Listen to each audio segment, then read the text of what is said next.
This is Will Stewart from OnlineChessLessons.net, and I'm going to be looking at a game, really one of the favorite games I've looked at recently, from 1984 in the old USSR.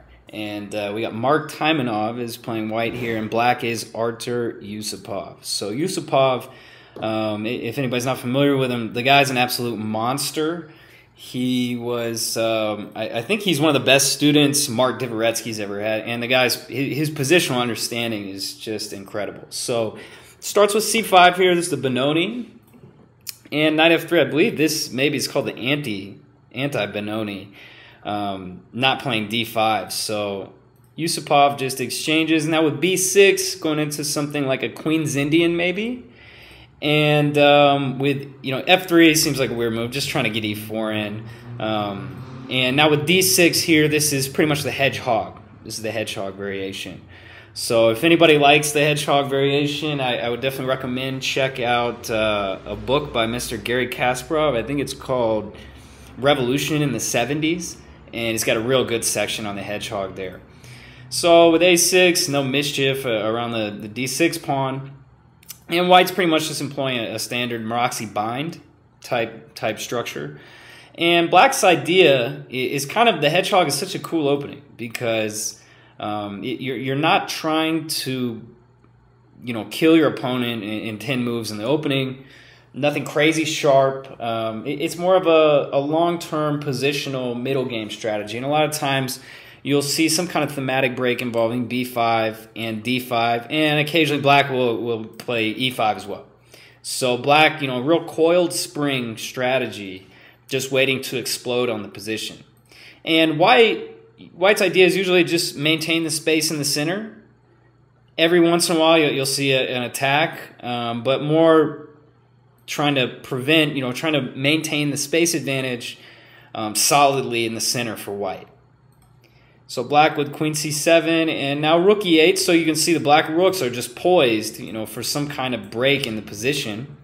And white's always got to be on the watch. He's always got to be on the lookout for that. So now queen b8 kind of seems like a strange move if you're not familiar with this opening, but Yusupov's idea is pretty cool here. So he plays bishop d8, and now we can see the point. White's, the bishop, this little battery, is not really doing anything, and bishop c7, this battery is doing something. It's pointing right at white's king and preparing to play d5.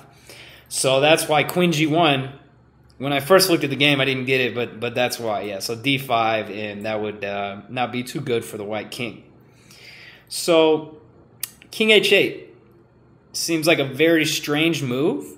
And I first saw this plan, maybe it had been played before, but I think Bobby Fischer came up with this idea.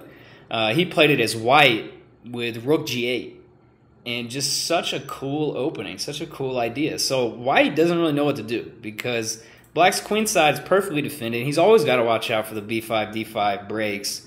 So he's just trying to maintain, he's got some pressure on the d file, okay, but he couldn't really play f4 because it would weaken the e4 pawn too much. And now g5 by black, and this is what he's been angling for. So bishop d4, gotta put some pressure on the diagonal. Rook g6, and now rook g8. Now we see what black has been up to this whole time. All this stuff with the bishop coming over, and all this. The diagonals. The bishops are just ready for the position to break open. They're pointing right at white's king.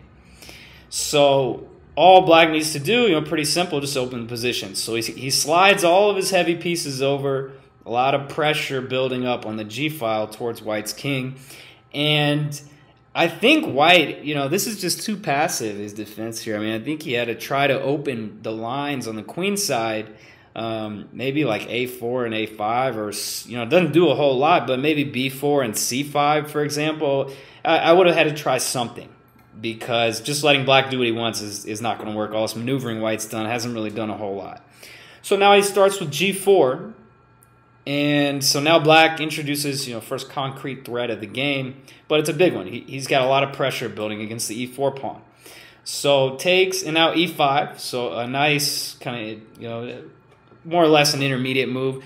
Got to shut down this bishop.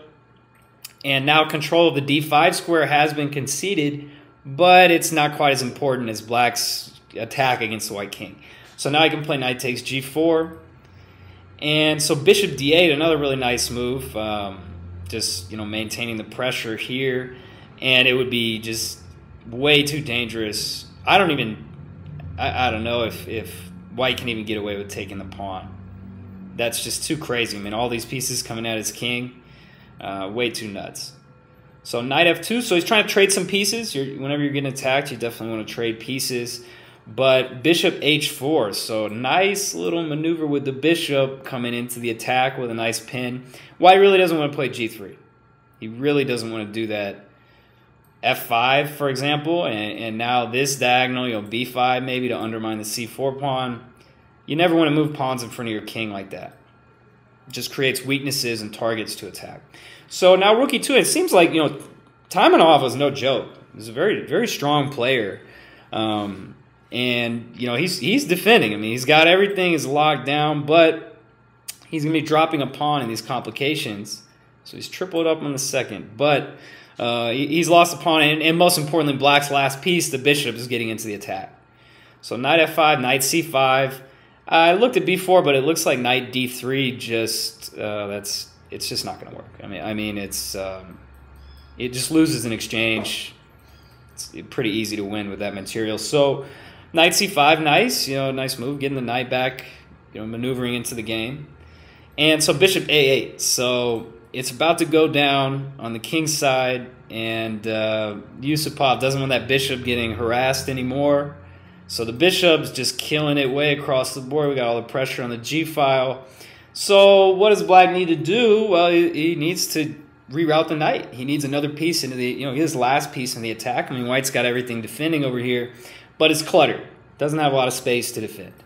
So he figures snatch a pawn. Why not? You need to do something active in the defense. But I don't know. I mean, it's really tough to recommend anything else. I mean, white's getting attacked like crazy. He's already down a pawn, as a matter of fact. He needs to do something. So snatching a pawn, it makes sense.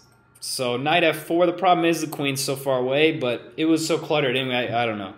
Maybe too late for white already. So knight f4, and now queen h6. And this is not looking good for the white king. There's a lot of pressure on this focal point here on g2.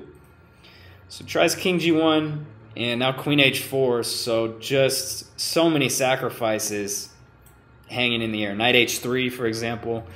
So he tries queen b3 to defend laterally, and it seems like it's going to work. But Yusupov pulled some tricks out. He starts with rook h6. So he's going to shift the focal point, shift the pressure to the h2 pawn, and it pretty much forces white to sacrifice an exchange. But it seems like it's a temporary sack, because after check, nice check, maybe not so temporary, maybe he was hoping black would go in for a trade of queens, and maybe he could somehow defend down the material. But Yusupov just f6, so white's got to try something. The mate coming here, so he tries knight f5. Maybe he's, something like that. Trying to fight back, but it just runs into Yusupov just kills it. Rook takes g2, and that's all she wrote. So queen takes h2 check, and Taimanov resigned because he's getting mated in about 2 moves.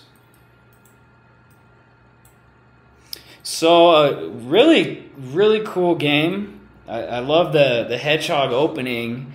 Just so different. And you still see it at the top level today. I mean, this game was played about 25, 26, 27 years ago. I mean, you still see the Hedgehog. So a very, very cool opening. If you're looking to avoid any kind of opening preparation, the Hedgehog is a really great way to go for black. This is Will Stewart from OnlineChessLessons.net.